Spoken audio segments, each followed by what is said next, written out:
U.S. President Trump arrived in the Middle East on Tuesday, kicking off a high-stakes four-day tour of the Gulf states, a visit with potentially far-reaching regional consequences.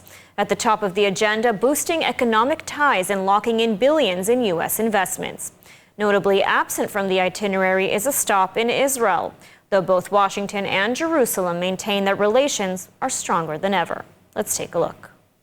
United States President Donald Trump touched down in Riyadh Tuesday for his four-day visit to Saudi Arabia, Qatar, and the United Arab Emirates. This marks his foreign first trip as president, which is expected to focus mainly on bolstering economic ties and cooperation with the Gulf states. All three nations have built personal ties to the U.S. president and pledged trillions of dollars in U.S. investments, while also casting themselves as moderates in conflicts Trump wants to resolve, from Gaza to Iran to Ukraine.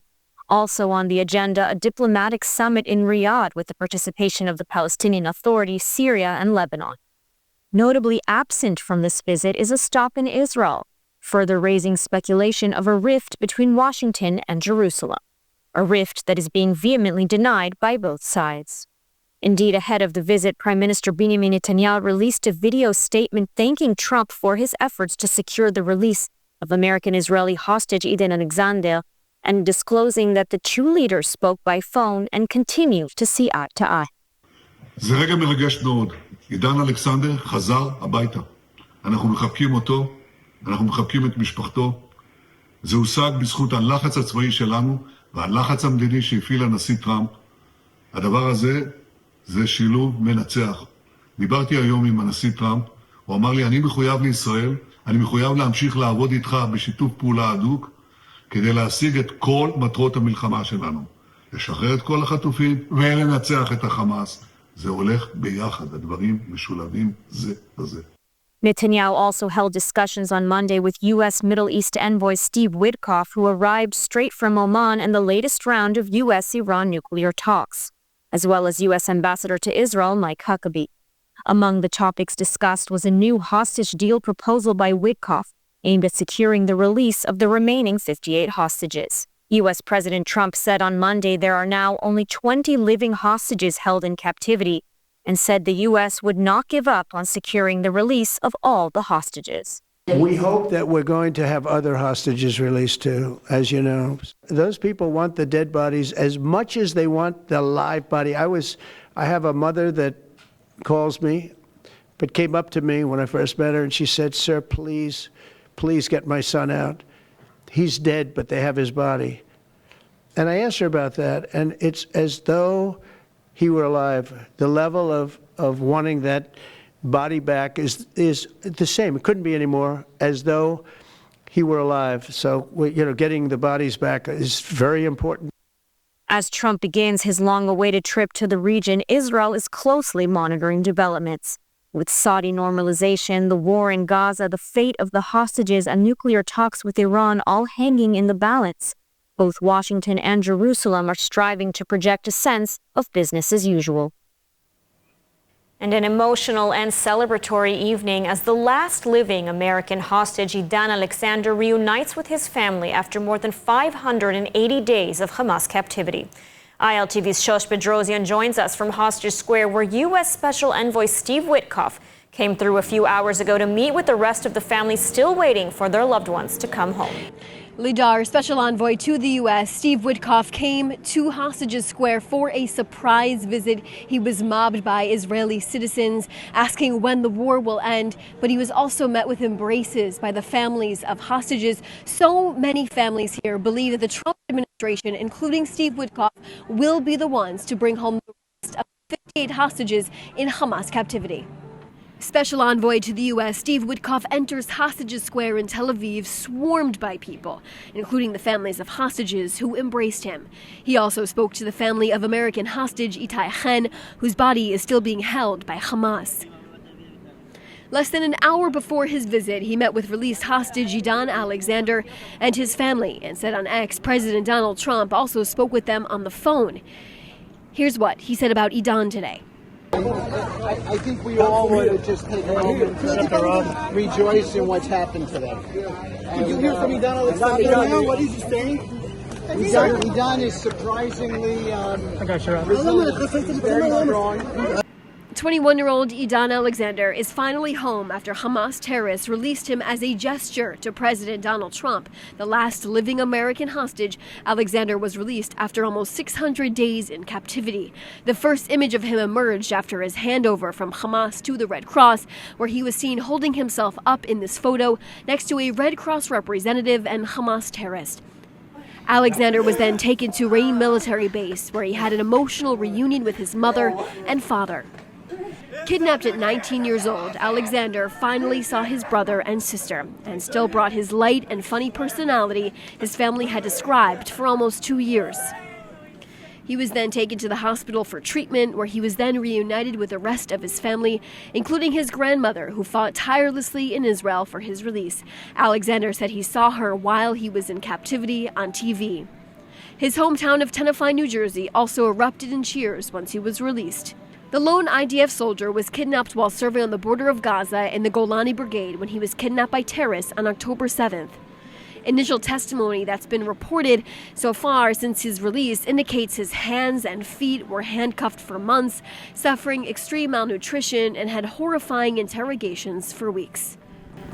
In a statement released by the Alexander family, they say Edan will not be traveling to Qatar to meet with President Donald Trump. Instead, he will stay here in Israel and undergo medical treatments after his release from captivity. Meanwhile, the families of other hostages are hoping that this release is not just a one-off deal, that there is a plan going forward to release the rest of the 58 hostages, including bodies that are still being held by Hamas. Thank you, Shosh. And joining us now with more on the latest developments in the region and the speculation of growing tensions between Washington and Jerusalem is former Israeli ambassador to the United States, Mikl Orin. Thank you for joining us. Good to be with you. Good afternoon. So U.S. President Trump kicking off his trip in the Gulf states. Economic ties seem to be dominating the visit. But how much of this trip is going to focus on the big issues in the region, the Gaza war, the Iranian threat, and even the Abraham Accords? I imagine it'll be part of any discussion, but from whatever I'm reading and what I'm hearing in Washington, this is really about deals. It's about President Trump's desire to get the Saudis to invest upwards of $1 trillion in the U.S. economy. I think it's a very hard bill for them to fund. That's much more than the Saudis earn every year through oil sales, but he's going to strive for it. The question is, what's going to be the quid pro quo? Is the quid pro quo going to be the provision of American nuclear power, civilian nuclear power to Saudi Arabia, and the decoupling of that provision of nuclear power from the normalization with Israel? Because in the past, those two issues, nuclear power for Saudi Arabia was sort of an incentive to Saudi Arabia to normalize relationship with Israel. Now, apparently, President Trump is going to pursue that venue without a connection to Israel. Conversely, the Palestinian issue could come up again. President Trump, in his previous administration's first term in office, had a two-state plan called the Deal of the Century.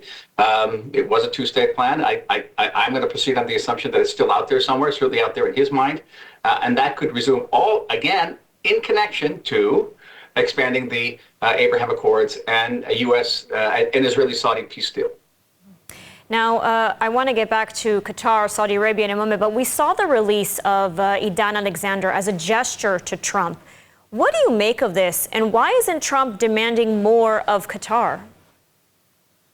Well, that's a very good question. As a matter of fact, he's getting a plane from Qatar, at least he wants to, a $400 million jet from Qatar. And it's interesting, I must say, I'm following all the back and forth in the American press surrounding this plane, whether it's a legal or illegal gift to a public figure. But almost nobody's saying who's giving the gift. How can, in one breath, the Americans, a big part of the American public, complain about the money that Qataris give to American universities and the degree to which that influences what those universities teach and what ideas the students of those universities take out with them into American government and other areas of influence in the United States. And on the other hand, no one's raising the question about the origin of this jet, whether it comes from one of the world's largest state sponsors of terror, and practically the funder of this of October 7th. So to me, it's an issue. It is. The Qataris, though, right now, I think enjoy a very close relationship with Donald Trump. From Hamas's perspective, releasing Edan Alexander was a masterstroke. It puts the president in Hamas's debt. That sounds very strange, but now, they have made the gesture.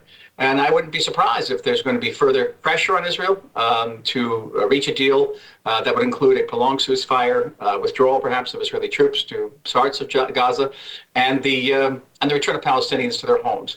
The big question is, does Donald Trump still adhere to this notion of transforming Gaza into a resort area? Remember the Riviera idea? In any case, nothing's going to happen until Israel concludes its battles or brings it to some type of conclusion, its battles against Hamas. Donald Trump wants to see peace between Israel and Saudi Arabia. He wants the Nobel Peace Prize. That I'm certain of. And he wants to perhaps be engaged in the rebuilding and renovation of Gaza. We can't do that as long as the IDF is fighting. And I think from America's perspective, it's hard for them to understand what's taking us so long. Absolutely. Ambassador Mikl Orin, thank you so much for your insights today. Just before we continue, we've got exciting news for our ILTV viewers in the New York area. ILTV, in partnership with Arutz Sheva and Besheva, is proud to take part in the Jerusalem Conference in New York, an inspiring evening of thought, leadership, faith, and pro-Israel advocacy. The event will take place at the Fifth Avenue Synagogue, and we've got a special offer just for you. 100 tickets at 50% off exclusively for our ILTV viewers. Scan the QR code on your screen to learn more and grab your spot now. We'll see you there. And moving on, the war in Gaza renewed shortly after Edan Alexander reached Israeli territory. Israel also reiterated that the planned major IDF offensive in Gaza will begin after President Trump completes his Middle East visit. More on this from ILTV's Steve Leibovitz. Overnight, the IDF hit a Khan Yunis hospital that was being used by Hamas operatives. A number of people were killed, including Palestinian journalist Hassan Esliach, who infiltrated Israel on October 7th and photographed burning IDF tanks. He was also with the terrorists and photographed them entering kibbutz Nir Oz, where dozens of Israeli civilians were massacred. Describing the attack, the army said its forces carried out a targeted attack on key Hamas operatives operating in a command center in the Nasser hospital compound in Khan Yunis. Israel renewed the war in Gaza on May 2nd after the ceasefire agreement with Hamas ended. Israel has advanced in northern Gaza, has called up thousands of reserves, and is planning a major offensive in Gaza unless there is a new hostage for ceasefire deal as presented by U.S. Envoy Steve Witko. The Israeli deadline for Hamas to accept the deal, which includes the release of 10 hostages in exchange for several weeks of a ceasefire, remains until the end of Trump's visit to the region. And joining us now with more on the latest developments in the Gaza war is Professor Kobi Mikl from the Misgav Institute. Thank you for joining us. Thank you for having me, and the INSS as well. So, U.S. Envoy Steve Witko recently made comments saying that the United States wants to secure the release of the hostages, but Israel is currently unwilling to end the war. The U.S. also has implied that there is not much more that Israel can do from a military perspective. I mean, what's your take on this, and what would the military objectives be for a renewed operation in Gaza? Israel doesn't want war. Israel wants to fulfill its crucial strategic interests and to end the war, where Hamas is not the sovereign power in the Gaza Strip, an effective sovereign power in the Gaza Strip, and of course releasing all the hostages, the alive and the dead hostages, and changing entirely the security reality in the Gaza Strip in a way that will not enable another threat or attack like October 7th. These are the goals of Israel with regard to the Gaza Strip. If the military pressure that Israel now increases in the Gaza Strip will bring Hamas to comply to Witko's proposal, then Israel will stop the military pressure. If not, and Israel is not intends to wait too long for that, it is a matter of days, Israel will intense the military operation until the full occupation of the Gaza Strip in order to assure that eventually, and at the end of the day, and the end of the war, Hamas will not remain and will not be there in the Gaza Strip, and the hostages will be released. And so in terms of a hostage deal, a ceasefire deal, what is the United States expecting of Israel? And from a security perspective, is it something that Israel could agree to? I doubt it. I think that what we see in the last week, or I would say in the last weeks or so, is a sequence of events that signal a very troubling red light for Israel with regard to the American approach, to the American strategy, and the way that the Americans are willing to realize their interests even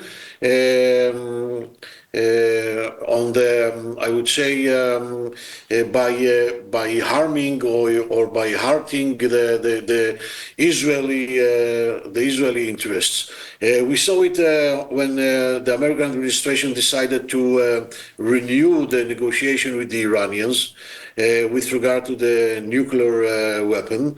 And then when the American administration, President Trump, decided to stop the military campaign against the Houthis, although the Houthis continue launching rockets and drones towards Israel on a daily basis, the idea that the United States, the American administration, negotiates directly with Hamas above the head of Israel and differentiates between Israeli hostages that hold an American citizenship and those who do not hold an American citizenship, and trying to force on Israel to cease the war, because ceasing the war is something that serves the crucial interests of President Trump or the American administration with regard to the normalization process of the new regional architecture, is something that Israel must be worried about, because this is something that weakens Israel.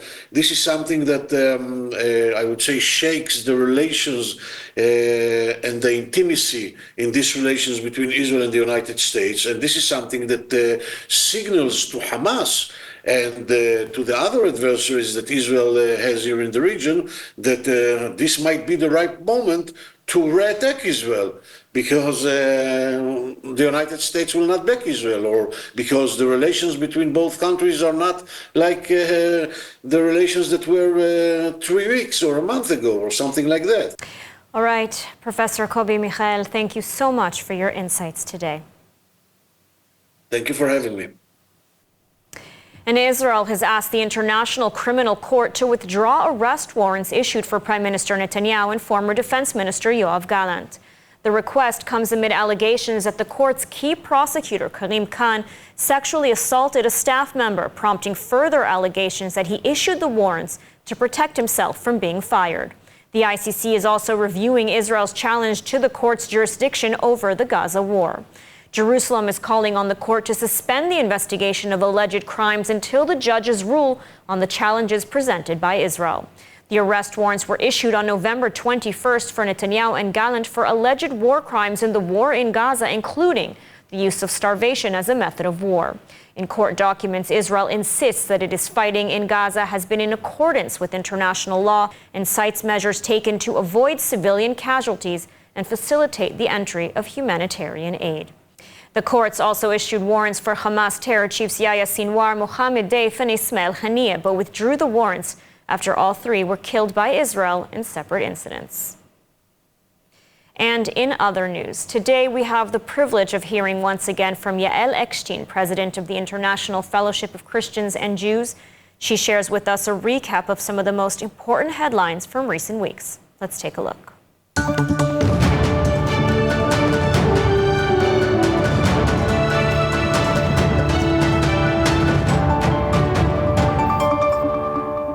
Shalom, my friends, from here in the Holy Land. I'm Yael Eckstein, and here are 3 things that you should know about Israel this week. Number 1, with a war update. Earlier this week, the Houthi terrorists in Yemen launched another ballistic missile at Israel. This one missile struck right on the grounds of Israel's international airport. Israel cannot have this situation where multiple times a day there's a ballistic missile fired at it, and definitely not at its airports. Number 2, with some positive updates. There were wildfires that were ravaging the earth of Israel, specifically across Jerusalem. Many people think that this might be terrorism or arson, but it ended up being one of the worst fires in Israel's history. It was a miracle that everyone was safe, and it was a miracle that so many countries sent aid to Israel to help us quickly put out our fires.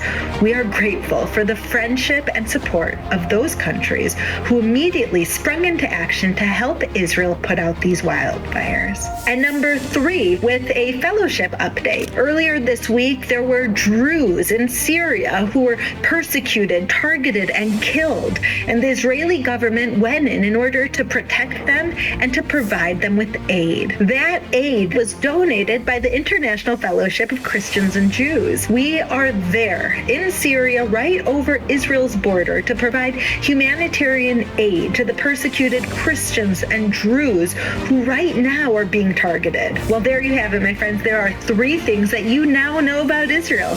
Join me next week, same place, same time, with more updates of what's happening in the Holy Land. Shalom.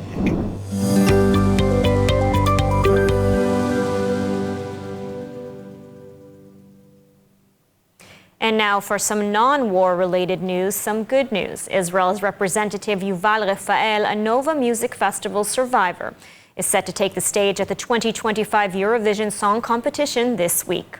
Joining us now with more from Basel, Switzerland, is former ILTV news anchor and current Israeli Kan News correspondent Amit Harrari. Amit, so wonderful to see you again. Linda, it's so wonderful, and I'm really excited to speak to you and to all the viewers that I've missed a lot. Here we are now in Switzerland. So what can you tell us about Yuval's highly anticipated performance? So Yuval will be performing on Thursday, second semifinal. Today's the first semifinal without Yuval, but with Sweden, the favorite to win the whole Eurovision this year. Yuval will be performing on Thursday, song number 14 out of 16 songs. She's now 4 in the odds to win Eurovision, so you never know, although, we have to wait and see. Yuval is doing great. She's really excited, really happy. She's practicing these days, mainly at the hotel because, the main repetitions are today and tomorrow without Yuval. Tomorrow she'll be joining and do, the main repetitions, the main rehearsals. And on Thursday, her semifinal, and we're all really excited to be there. And Yuval, despite being a Nova Music Festival survivor, has not had the warmest of receptions in Basel. She's received calls for Israel's removal from the competition and has even received death threats. How has this affected her? So Yuval, she's really strong. She's really resilient. They have been practicing the boos in the arena for months now. And I really hope it's not going to be like it was last year with Eden Golan. She couldn't hear herself singing. That's what she said in interviews. But I can tell you that anti-Israel protests and calls to remove Israel from Eurovision have been going on for so many years. It's not necessarily because of the war. I remember 10 years ago, 12 years ago, more protests against Israel in Eurovision. And it's not any different this year, but Yuval is coping amazingly. She's really ready. She's been trained for this. Really sad to say, but she's trained. Amit Harrari, always so wonderful to have you with us, and good luck to Yuval Rafael. Thank you so much, Lida. Wishing lots of luck to Yuval, and I'm here if you want to speak again. And now, let's take a look at the weather forecast. Partly cloudy skies are expected around most of the country tonight, with temperatures reaching lows of 19 degrees Celsius or 66 degrees Fahrenheit. Then tomorrow we'll see clear skies alongside hot temperatures with highs of 25 degrees Celsius or 77 degrees Fahrenheit. And that's a wrap for today's news. For the latest updates from Israel on all your devices, be sure to follow our ILTV channel, subscribe to our newsletter, and explore our website, ILTV.tv. Stay informed with the latest news straight from the heart of Israel. I'm Ladar Gravelazi. Be well, stay safe, and thank you so much for watching. Experience the power of truth with ILTV News. If you're looking for quality content and captivating visuals, join our news community and become an integral part of our team. as we embark on a mission to unveil the real Israel, dismantling the web of lies and misinformation that surround reporting on Israel. By subscribing to ILTV News, you will not only have access to the latest updates, but you will also amplify our message, creating a ripple effect that carries the truth far and wide. Subscribe today and help reshape the narrative. Available on the web, Android, and Apple.